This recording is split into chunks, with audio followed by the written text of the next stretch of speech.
Les politiques publiques vis-à-vis de la cigarette traditionnelle, elles ont fonctionné.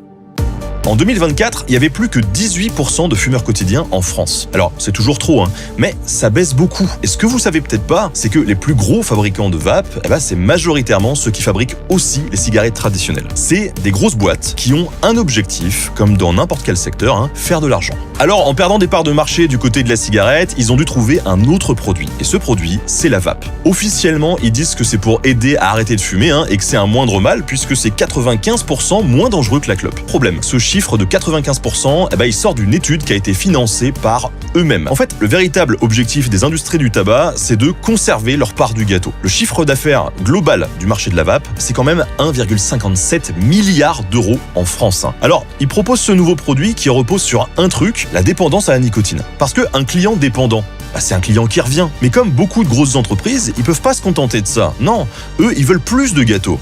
Ils veulent qu'on